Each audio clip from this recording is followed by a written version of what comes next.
Good afternoon. Okay, I guess if everyone can get their lunches and get settled down, we can get started. My name is Gaiman Yee. I'm the Technical Director of the I4 Energy Center. So welcome to today's I4 Energy Seminar. And I want to also welcome those that are viewing today's seminar via the web. Today's speaker is John Elliott. John is the Director of Energy and Sustainability and Facilities Management at UC Merced. As co-chair of the Chancellor's Advisory Committee on Sustainability, he is also responsible for shaping and implementing the campus's sustainability strategy, which includes a 000 commitment to zero net energy, zero landfill waste, and climate neutrality by the year 2020. John is involved in new construction operations and planning, as well as engaged in faculty teaching and research to create a sustainable living laboratory. John has previous experience in energy efficiency and renewable energy consulting, as well as energy software. John received a BS in Civil and Environmental Engineering from Stanford and a master's degree from Energy and Resources program at UC Berkeley. Let's welcome back John.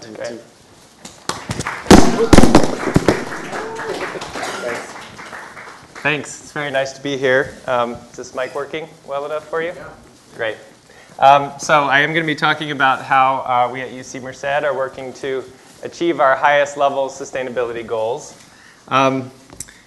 First, I think most of you know about UC Merced. It is your sister campus out in the Central Valley.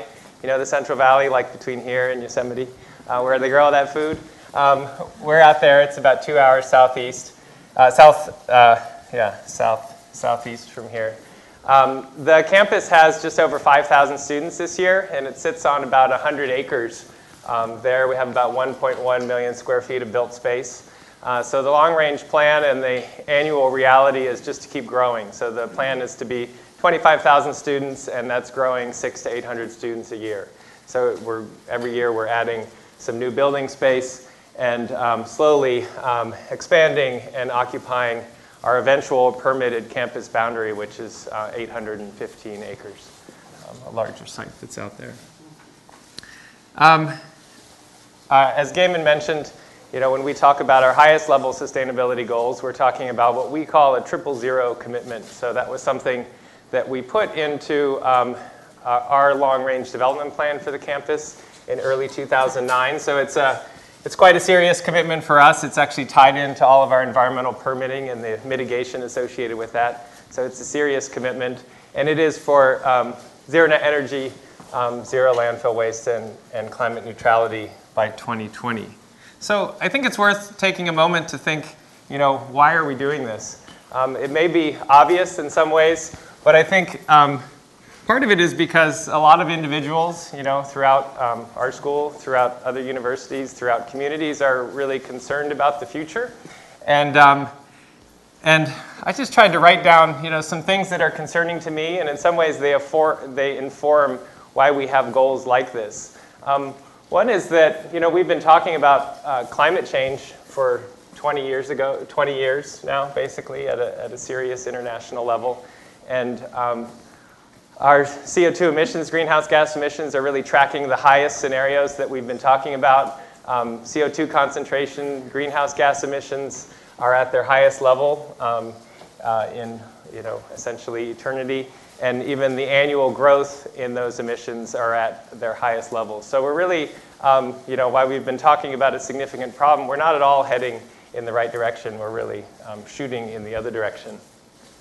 As well, CO2 concentrations are not like old school pollution. The climate change from increases in carbon dioxide concentrations, the effects of that, like land surface temperature or sea level rise, are largely irreversible over thousands of years, over the time scales of human civilizations. I put, these are my summaries, but I put the references for these if you want to go look at these papers. So, really we're talking not about finding solutions to clean up what we've done. We're talking about waking up in a new day and trying to do better. This is about changes in the future. As well, partly because of that irreversibility, we're getting to a point where just even small delays make the problem much more difficult to solve. So, mentioned in Jim Hansen's TED Talk that was just posted a few days ago, if we start now to stabilize climate this century, we're talking about 6% reductions annually. If we wait 10 years, we're talking about 15% reductions annually. And if we started some years ago, we could be doing a much more manageable, like 3% reduction. And then finally, the type of mitigations that are really needed to deal with climate change are really large in magnitude. So even, this is a new paper that just came out, so even something totally simple, like converting all of the world's coal-based electricity to natural gas over 40 years, really has, and I say that sort of tongue-in-cheek, it has a close to a negligible effect on temperatures, by the year 2100, which is a sort of date we're often looking out and estimating how much climate change we're talking about. So generally, when we're talking about climate mitigation or climate solutions, we're talking about really big efforts like 10 major societal initiatives that are working across all sectors in the economy, that are doing incredible levels of efficiency, that are largely decarbonizing the electricity system and largely electrifying the transportation system. So really big efforts. And so I say all this just to sort of point out that it's not, we shouldn't think of these goals being set at the university level as just kind of quaint or interesting. I mean, I think they're really examples of what needs to be happening across all organizations and in order to combat a challenge like climate change. And then I might just add, too, that I think universities are kind of natural first movers in this area.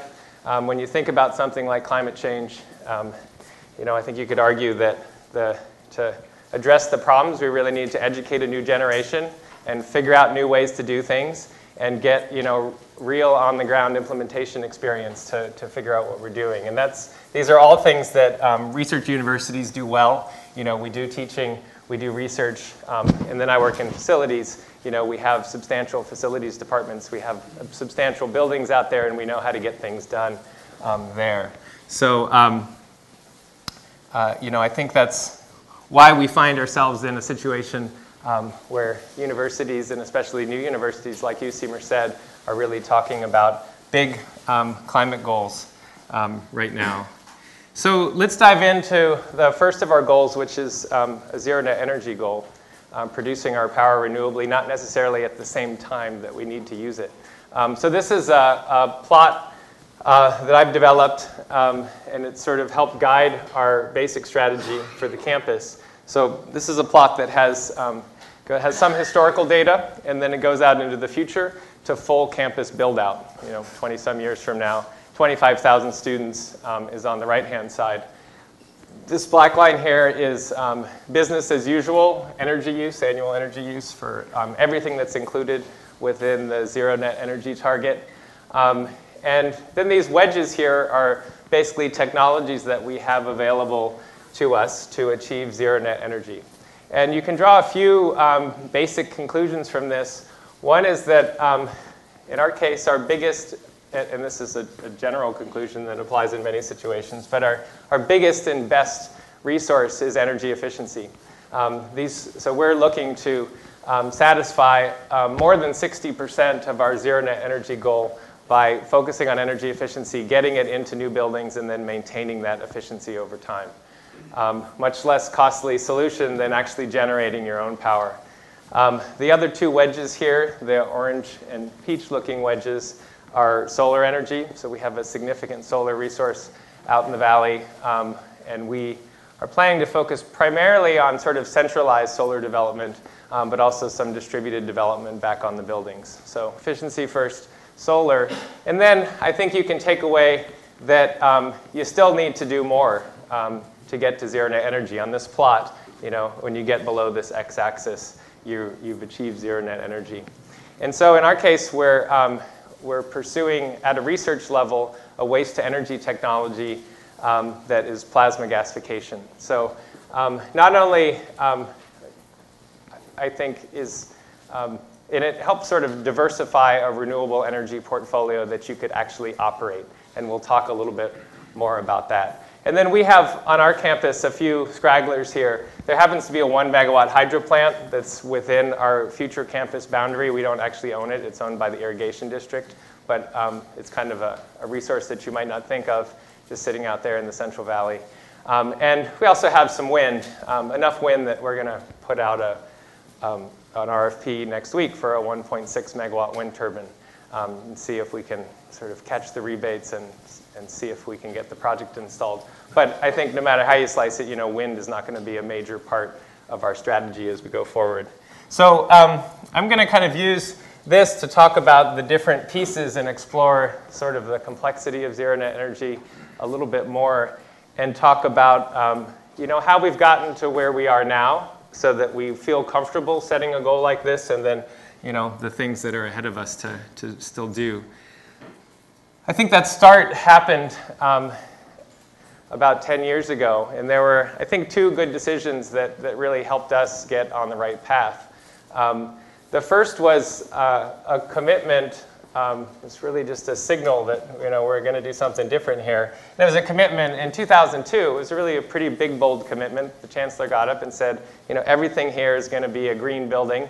It's going to be LEED certified at a minimum silver level. So that is sort of important in the history of the campus. I think it helped sort of build our confidence in setting big, bold goals because it turns out we went on to achieve it. Most all of our buildings, all but one, has come in at gold. So we had one that came in at silver, which was our goal, and then all the other buildings have come in at gold. And now we're targeting platinum in designs, and we've actually set our minimum LEED requirement at gold for all new permanent buildings on campus.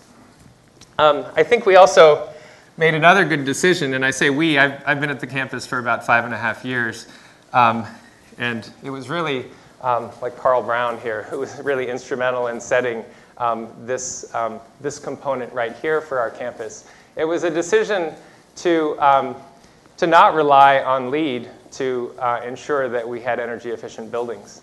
And the reason for that is that LEED focuses on building buildings that are better than code, 1% better than the building code.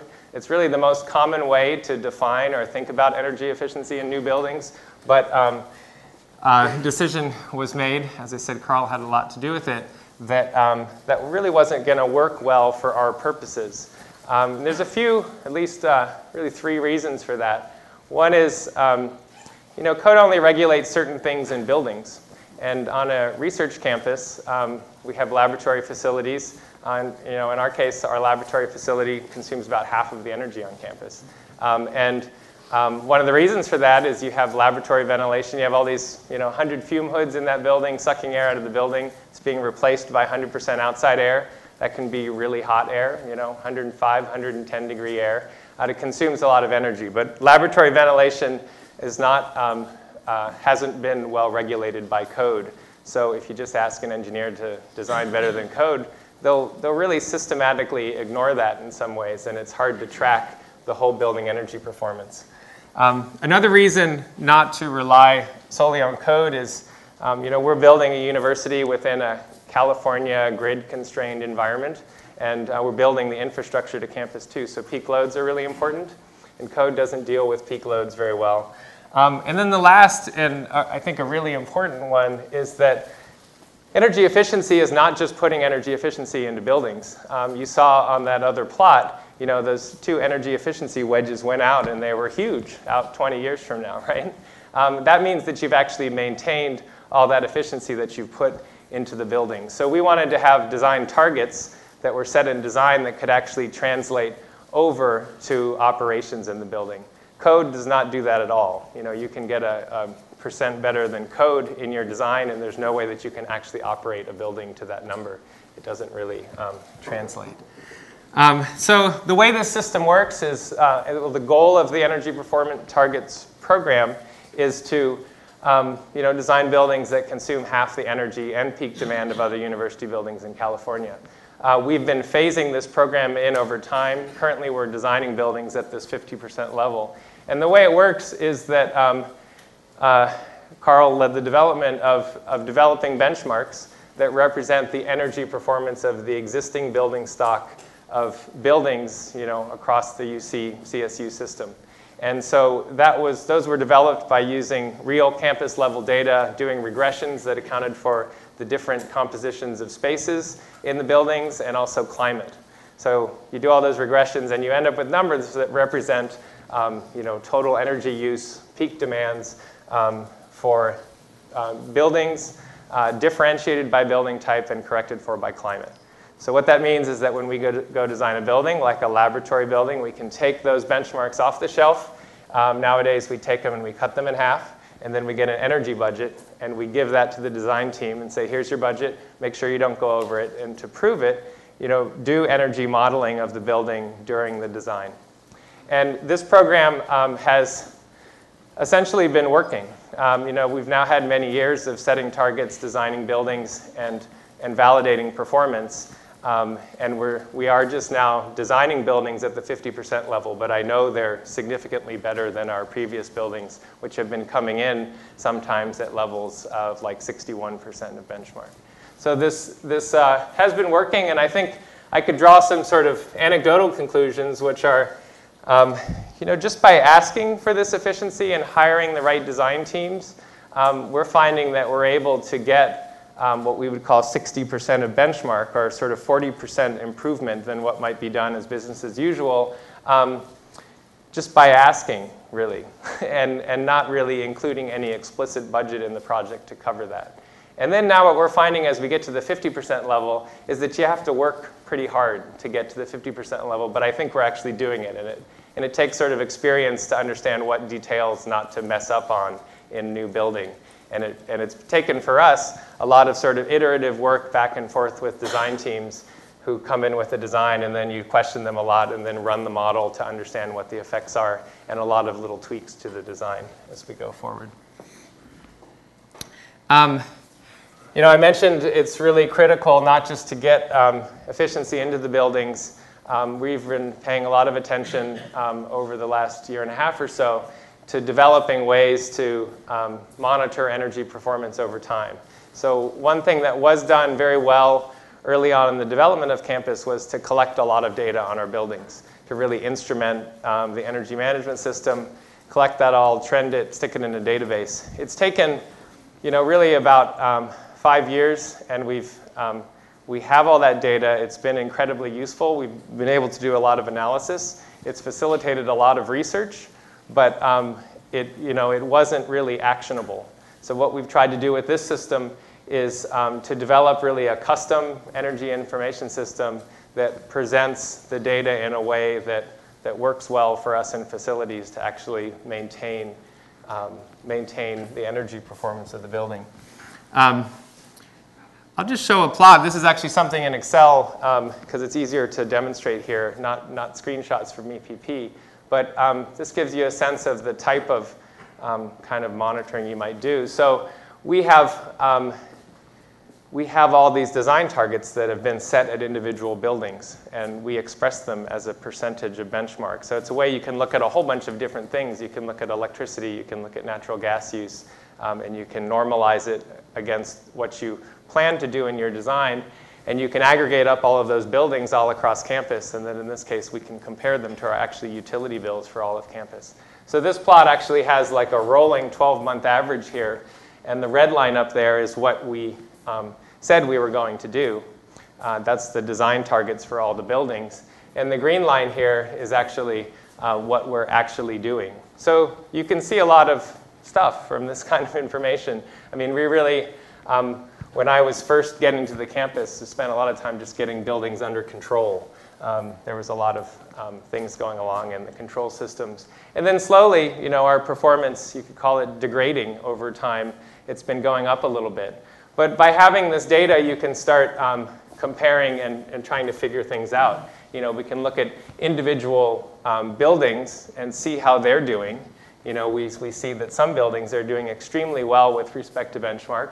We can look at things like how many students do we have per 1,000 square feet on campus? And we're getting much more intense use of the campus as we keep adding 600 to 800 students. So we can play around with that information. And so, generally, data like this says, well, we need to do something because I don't want to go above my design targets, right? So this is also a good tool for tracking what we actually do end up doing. So we've been putting together a whole suite of efficiency retrofits in our central plant and our science building. A lot of it isn't really retrofits. It's more like retro commissioning to actually get things that were supposed to be working right to actually work right. And it allows us to put laboratories into setback to save energy during portions of the night or when people aren't there. That was, it was really in the design intent, but we weren't actually able to do it for small huge little teeny technical reasons. And so we actually have packaged up this suite of projects, and by my estimates, we should be able to get the whole campus from 73% of benchmark down to 62% of benchmark just by doing the suite of projects. But we're never really going to know if my estimate's right until we actually can confirm it, using this and using tools like the Energy Performance Platform, which does a lot more than this. We start in the EPP with data like this, but then can decompose it by building, and then we can actually decompose it by end use. So you can use that as a way to find, what is the biggest contributor to, this degradation of performance, and let's target a project at that thing to sort of get the biggest bang for our buck. And I think this is the sort of last comment on efficiency. Besides just asking for efficiency in the buildings, there are, of course, infrastructure decisions that we've made on the campus, and these are important. But in many ways, I think it's really the energy performance targets that have driven our performance. But good infrastructure decisions really do help. So in this case, in our climate, we've done district cooling for all of campus, producing all of the cooling in a central plant, sending out cold water to the buildings during the day. We've put thermal energy storage on that, 2 million gallons of thermal energy storage. So it allows us to run our chillers in the middle of the night, and we gain a lot of efficiencies from that. Then we pump the water during the day. We gain efficiencies because it's a lot easier to maintain one system and make that work well, and the plant's a lot more efficient in the cooler nighttime conditions than if it were running in the afternoon. And it turns out this is kind of an interesting asset to have as you go after something like zero net energy, and we'll talk a little bit about that in a minute. So, the foundation of our strategy is energy efficiency, and then solar's the next. So we were able to put in a 1 megawatt solar array a little bit more than 2 years ago. It started operating in November 2009. This is sitting out here on a sort of future large city block of the eventual campus footprint. It's 1 megawatt. It's sitting on 8 acres. It's hooked into our entire distribution system for campus. So it's routinely producing like half of the electricity load for campus when the sun is shining, sometimes less at peak load, like getting to more like 30%. Unfortunately, the sun doesn't shine all 24 hours in a day, so that ends up being more like 1/6 or 17% of our total electricity requirement over the year. So this system was sort of getting our feet wet with a first step, but a significant system, and this was done through a power purchase agreement for the campus. We have a lot more plans for solar, so we have penciled out an additional 200 acres for campus. And luckily, a lot of these systems are getting a lot more efficient in terms of energy production per acre. So the same company that put in our 1 megawatt solar array are now installing systems that produce about the same amount of energy per megawatt, but they occupy just about half the space of what our system does there. So that's helpful for us. We've conceived of about 50 acres of projects that right now are thought of as solar over parking. That's always going to be more expensive than putting it on the ground, although people like shaded parking out in the Central Valley. But we will see. You know, when we put out that 1 megawatt, we also had an alternative site that was parking, and it comes up several cents more expensive. So that's something that's going to change over time. We have a large parking lot that's right out here, and right now we're just starting the design to double the size of that lot. And so we have been designing that lot with solar in mind, and we're going to put that out to the marketplace and see what they do. As well, I've pushed to keep an individual large project. So we're talking like 150 acres to develop that. And we're right in the middle of doing an interconnection study on that project, so to really try and estimate the costs and the business models by which we could interconnect to the grid and develop something large, something that's much larger than the campus load. And so we're looking at that, and that actually looks pretty promising. So that's sort of what we're thinking with solar in general. This is a chance, I think, to talk about some of the challenges of solar and some of the challenges of zero net energy in general. You know, I had that first wedge diagram. It sort of made it in some ways look easy. I think the challenging part about zero net energy is actually producing the power when you actually use it. So this is somewhat old data before we had the solar array. So this is our whole campus electricity load in a summer month. And there's one squiggle for each day in the month. It was in the month of September. And so we have a kind of unusual load shape because we have that thermal energy storage, right? So that's turning on in the middle of the night. And then in the morning, it goes off. And then this is our sort of normal peak through the day, an afternoon peak, and then it goes down. And then at night again, we turn on the thermal energy storage. This is our solar window. So this is the actual production of the 1 megawatt solar array. So actually now our load shape's even stranger. It goes up like this and then comes down and then goes down like that and goes along. So what you can just see from this plot is we consume a big portion of our energy in the middle of the night. And that's when it's sort of difficult for us to produce electricity from renewable sources. So, but you can also see here an opportunity, I think, which is we have one big movable load, which is all of the energy that we use to produce cooling for the entire campus. So wouldn't it be nice if you could, if Central Plant could know a day in advance of what the weather was going to be tomorrow, where we've been collecting a lot of data through the EPP to characterize the energy plant, the Central Plant cooling efficiency as a function of climate, as a function of wet bulb temperature. So if you're going to move and operate the plant during the day, it's going to lose some efficiency. But we think, like for a lot of the shoulder seasons, like a winter morning, you could operate on a winter morning and still have decent efficiency. But you could actually operate when there's solar power. So to make that really happen, you need to have some intelligence and some ability to think about what's going to happen the next day, not only what the weather's going to be, but am I going to have reliable sun, for instance, the next day? And so it turns out we have a good ability to do that. There's Carlos Coimbra's lab. He's at UC San Diego, and he was previously at UC Merced. So their group is forecasting all of our loads and generation. So they're extremely good at forecasting what our solar array is going to produce, and then they're also producing our load. So they can do forecasts like a day ahead, and we would use that to do something like decide when we're going to operate our plant. They can also do it an hour ahead, or they could do it a minute ahead, or something like that. They're very good at telling you what's going to happen with the sun a minute from now. And that sounds, kind of trivial, but it's actually very valuable, because one of the big things with the sun is it's very variable. So this is, June 6th of last year, super sunny day in Merced, and for some reason, I guess we had a cloud or something that day. So this is the output of the array dropping by, 90% for a couple minutes or 30 minutes or something during the afternoon.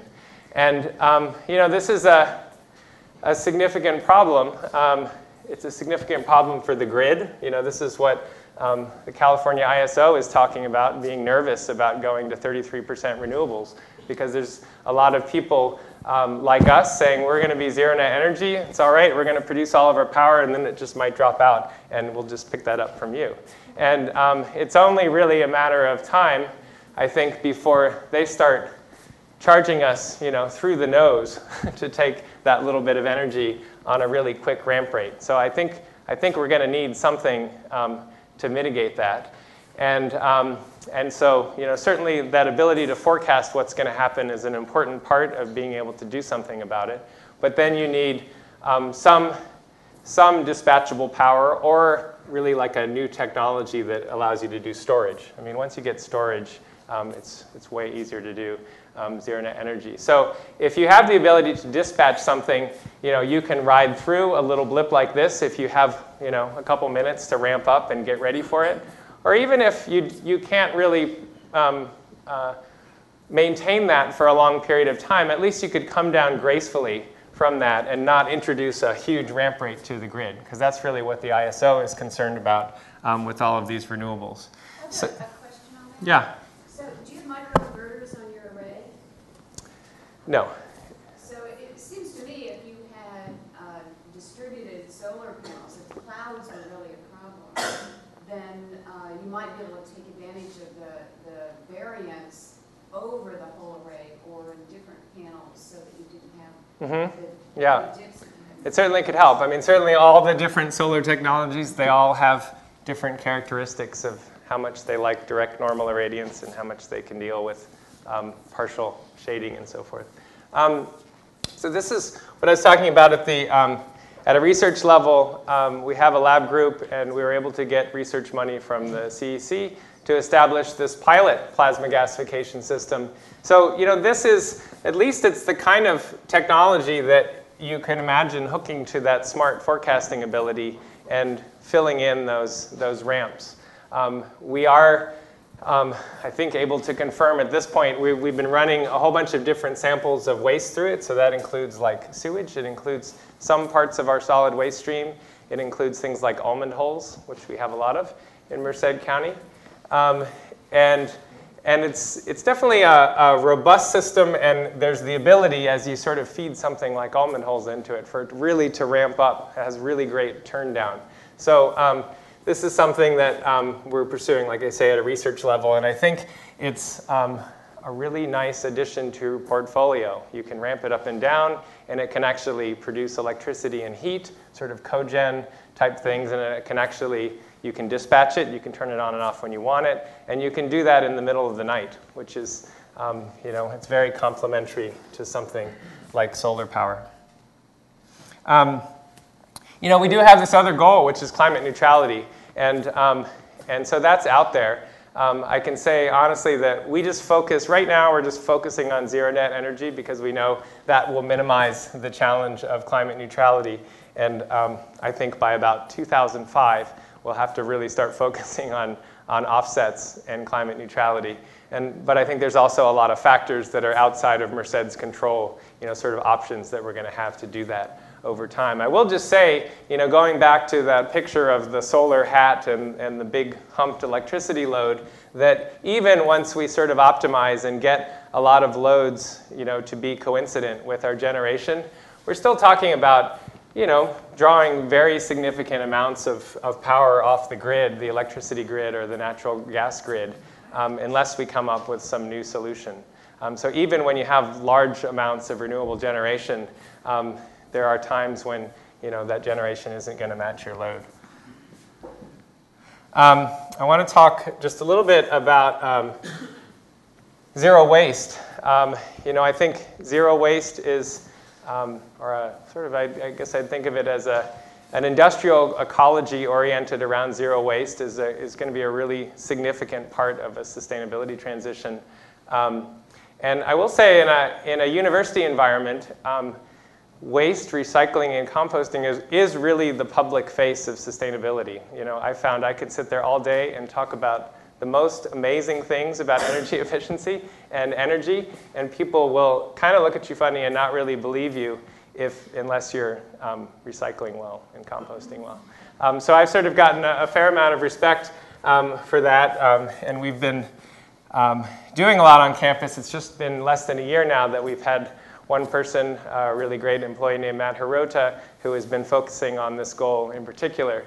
And I think we have a lot to learn in this area. Obviously, communities here around the Bay Area have really been leaders in this area. But I can give you a sense of the kinds of things we're doing. So if you take construction waste out of the equation, so at Merced, we've built a lot of buildings, and we're really good at diverting construction waste from the landfill. Like, we're generally targeting 95% diversion from the landfill into recycled uses.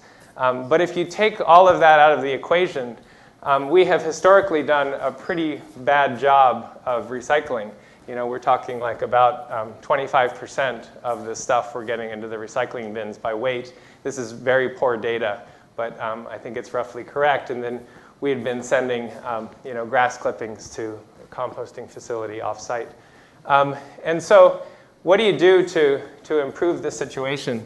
One is you hire Matt Hirota, which helps a lot. And so what he's done in the fall is we've gotten composting in all of our dining facilities.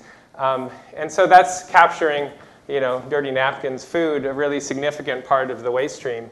And then we've also changed our vendors on campus. So we've continued to kind of keep a single stream recycling orientation to our customers. So they just see one recycling bin and one composting bin. But behind the building, we'll have like 10 96-gallon toters. So we have a whole bunch of bins. So we can segregate materials and put them in separate bins. And we've changed vendors. And so it allows us to rely on our custodians to actually do some sorting. We happen at UC Merced to have just about the best custodians in the whole world. I'm pretty convinced they're pretty amazing people. And so they're doing things like, we don't have compost out in every single facility at this point, but they can go and they can take all of the paper towels from the bathroom and get them into the compost, without consumers doing it or knowing that it's happening. It's actually all going into the compost now. And then there's a lot of work to improve recycling. We've been sort of building up a whole recycling industry around our loading dock back in facilities. So we're now taking plastic bags, pallet wrap, all the pallets,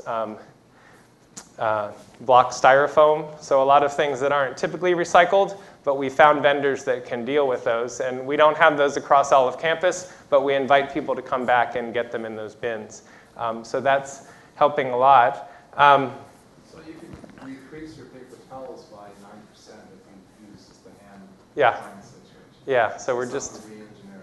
Yeah, absolutely. Yeah, we're just putting some of those in, but yeah, when you think about it, like a lot of buildings, like 70% of the waste is paper towels, and does it make sense to actually even produce it at all? With all of these things, actually not doing stuff is the best way to do it. I'm sort of guessing, that our goal is to really increase the diversion rates for composting and recycling. I think you want to try to sort of, this last remaining part, you either want to try to eliminate completely, or I think there may be some cases where it might make sense to cut bait and extract the energy out of it and put it through the plasma gasification system. However, all of this is just a pie chart, right? It's really hard to actually get this all to happen. And I think one of our basic approaches at Merced is that I don't think we can just educate customers or the community enough to actually recycle that well. I mean, I think you've all been standing at places that are doing excellent recycling, and you have all these things, and you sort of look at it, and then you kind of throw it in a bin, and you sort of walk away disgusted, and it's not a very good feeling. So what we're really trying to do is work hard on the upstream end and change what we purchase. And so we've really mapped this all out in dining areas. So part of it is really trying to push towards things that are not disposable, but I think we're, in many cases, we are talking about disposable items.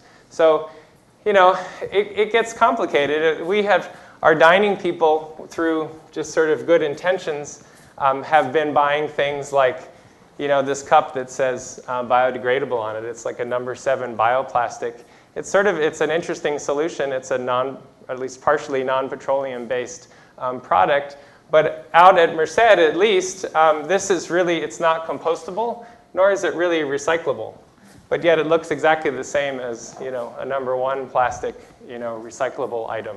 And so we have a lot of these things on campus. It's completely unclear to do with them. And basically, for all intents and purposes, they should just go into the landfill because they really become contaminants in the normal recycling streams.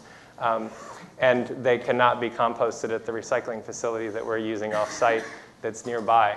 So we're really looking to map all of these things over and simplify, and really want to make it as simple as in a dining environment, like if it's clear, you basically recycle it, and if it's papery and messy, you put it in the compost. And thereby sort of create kind of zero waste zones where it can be really simple to do this. And you can kind of get the excitement from going zero waste rather than relying on people to, sort of eventually reach a target of zero waste through a whole bunch of really distressing interactions with the recycling bins where they sort of walk away unhappy. So. Doesn't it vary with your infrastructure for bioplastic composting though? Mm-hmm. Yeah, it's not enough. Yes. Isn't that? So it is technically possible to compost it, but we do not have a way to do that. And there are many composting facilities that have problems, especially with the silverware. But Yeah, I'm hoping we do, since we. I'm sure you must. Well, I'm sorry, questions are good, but I want to make sure there's enough time for the speaker to get through his talk, and then we can save the message to the end. Plus, people on the web will not be able to hear your questions. So. Yeah. So I think I'm about done here. I just wanted to comment a little bit on approach. I mean, this has all been sort of technocratic, and I'm not going to talk that much about approach. But one thing to say is that what I sort of call the living laboratory, I think, is a key to what we're doing. And that's really leveraging our campus facilities and what we do, our sustainability goals, and integrating them with the core mission of the university. So in our case, that's teaching and research. And that's sort of a pragmatic thing for me, because I don't think we're going to be successful unless we make these sustainability goals part of the core mission of what the university does. But we also gain huge advantages out of it. A lot of these things that I've been talking about, are research that are happening with faculty on campus, and they're answering questions that we truly need to answer in order to meet our goals. So there's a lot of benefit there. It often involves students. I have a lot of students actually figuring some of these things out that I'm talking about today. I want to just point out one little example that's kind of another take on the living laboratory. And this happened in the fall. It's the UC Merced water battle 2011, fighting baño a baño to save water on campus. And so this was an example where I was sort of embarrassed about the level of our water metering on our campus. I had spent years getting all the electricity metering more or less working, and then was sort of looking across the watering arena, and we had really poor metering. So I spent a good part of a year with our staff upgrading the metering and getting it to work, and we also formed a partnership with a startup called AquaQ, and they have nice technology to take the data from the water meter, send it up through cellular service to their hosted server, and then present that data back to us. So it's become an extremely valuable tool for our technicians, but it turns out their technology was really good for presenting data to the general community. And they've actually worked with us to customize product around competitions. So in this case, we have like dorms. There's like 11 dorms that are all identical. And so they did this competition, and they integrated all of this into Facebook. And I've been involved in a lot of times in my career where we've sort of been saying if we provide better data to people, it will change their behavior. And it's almost never true, or it's always like 2% or something. It's not very persistent. But in this case, I was really impressed. I mean, we showed a very strong, down to 15%. Like we could track it day by day, and we were getting basically a 15% reduction in water use. We've actually seen persistence of that. And it was fun. We had students, this leaderboard was moving over time. After a couple days of the competition, little functionalities would pop up like a leak alert. And it was all on Facebook. So someone would say, hey, did you see that leak alert at Madeira Hall? Like, what's that mean? And then I could put into Facebook, I could put, if you put in a work ticket for a leaky toilet or a dripping faucet, facilities will come fix it. And then by the end of the week, we had 6 work tickets done. Each one was like 10 to 100 gallons per hour. And it all just sort of happened. And it wasn't because, I don't think the students were that interested in saving water. It was just like done really well. And it was in Facebook, and it was like a cool competition. So this actually just recently got an award from the President of the United States. So it was recognized as a very cool project done by students to change the world. And it was a finalist. It didn't get in the top 3, but it was close. And then sort of that living laboratory concept as well, it sort of went into the academic side. So a lecturer took the competition as their semester-long topic and water in general. And so the students ended up making like 20 different cool posters about the thing. They did all these press releases and PR things and longer written pieces about water. So it was like this little facilities tool, becomes integrated into the teaching, becomes a big part of what the students are doing. I think it was a nice opportunity.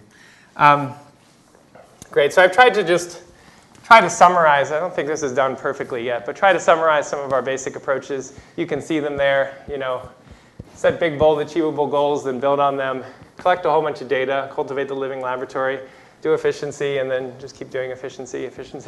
Get into the smart grid, actively managing your load.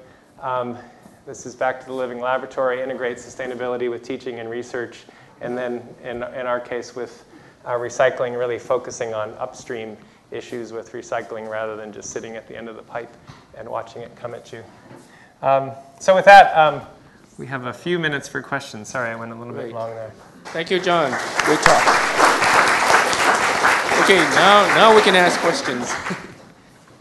Okay, on the efficiency in a larger energy question, I'm back here.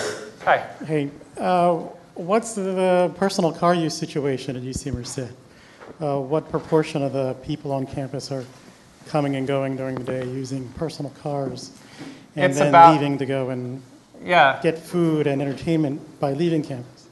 Yeah, the single ridership it's around 50% or something low like that, something around 50%. So you bring up an excellent point. We've set these goals. These goals are set around the things that we report to climate registries. They're called like Scope 1 and Scope 2 emissions. We also report Scope 3 emissions. In our case, we report an estimate of climate impact from commuting and also an estimate of climate impact from university-related flights. And in general, those things are sort of on the same order of magnitude. Like commuting, if you sort of take it all, it's sort of on the same order of magnitude of our Scope 1 and 2 emissions that I'm actually reporting here. Right, so in the long-term development plan, as the campus ramps up towards full capacity, are there any plans to try to turn it into a real city rather than so that's explicitly done in the plan. They made a commitment on the campus footprint to house 50% of students, and then there's a thing called the university community, which is 1.5 times as big as the campus, and they made an explicit design goal to have the same number of beds as all faculty, students, and staff covered in that area. And so that's the plan, and that's specifically to reduce commuting. I've heard like the Vice Chancellor at Irvine say, the biggest single thing we can do to reduce our greenhouse gas impact is to build housing on campus. Right. I think it's an important part. But I didn't want to sign up to a job that was twice as big. I just wanted to do this one, and then we'll work on that. So you mentioned solid waste, but you didn't mention fluid waste, I think, and liquid and gas. And I'm wondering particularly about your comment on laboratory air exchanges. Aren't the labs really dumping untreated air waste into the atmosphere, and is there any possibility for cleaning as opposed to cooling fresh air as a way of addressing both issues at the same time?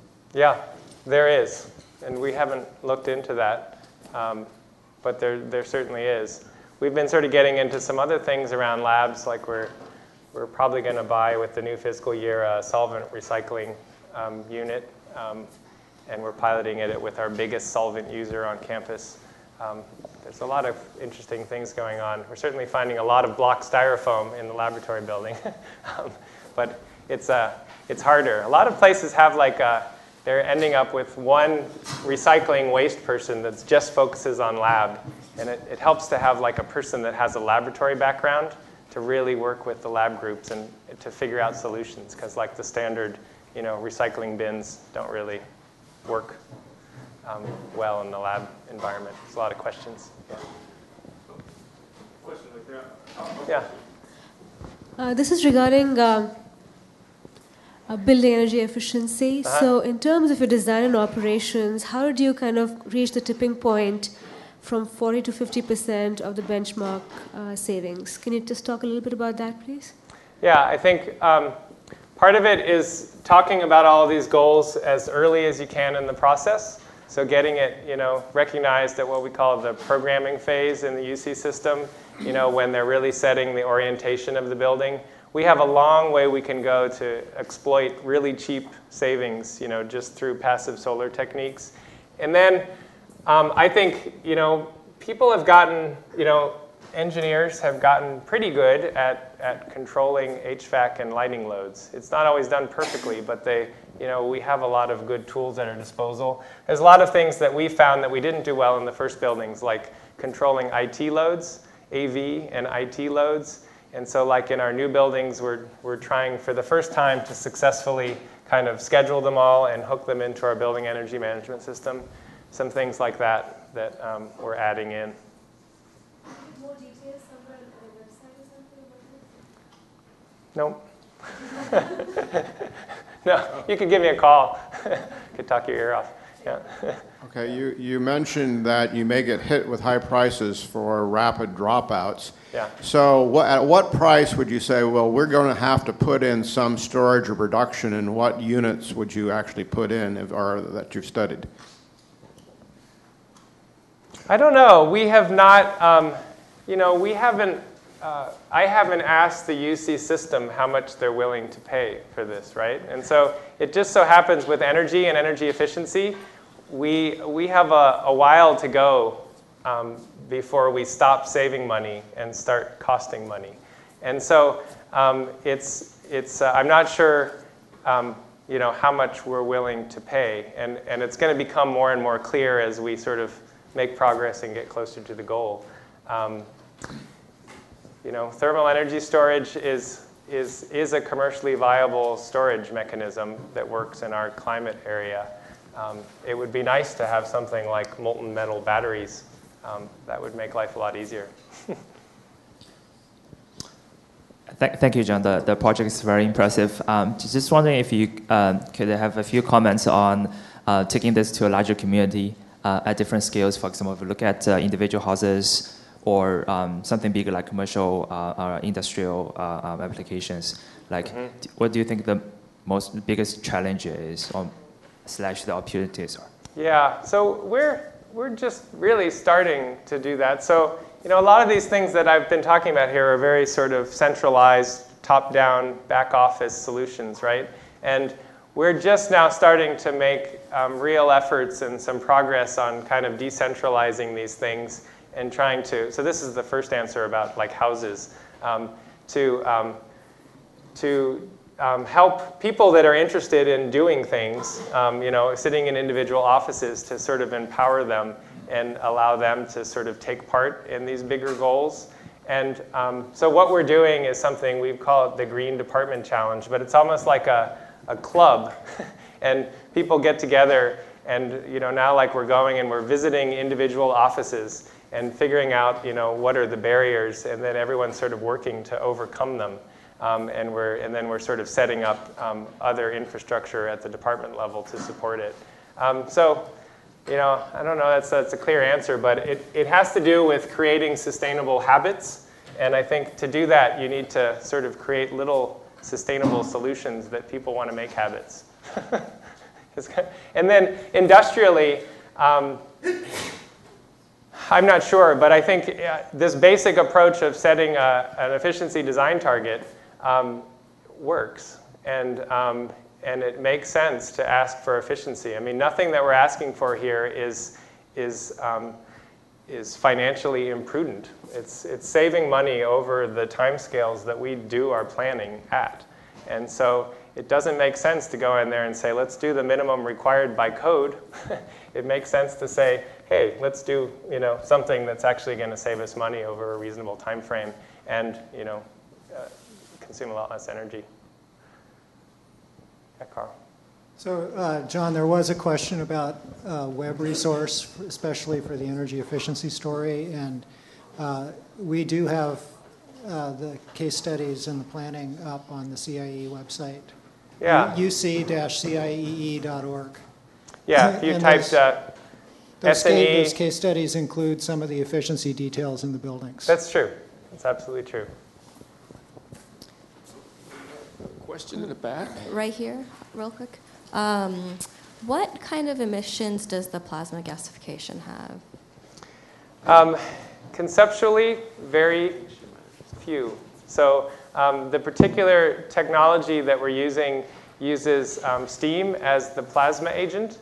And so you can also do plasma gasification with air, but like, for instance, that produces a lot of NOx emissions. When you do it with steam, and if you have, you sort of theoretically have no emissions. But what we're trying to, we're just now, that lab group, I think, has just secured funding to do an analysis. So they're actually going to use that, produce steam, and produce electricity using a turbine. And they've teamed up with an air researcher that's really going to catalog all the emissions and make sure that we got it.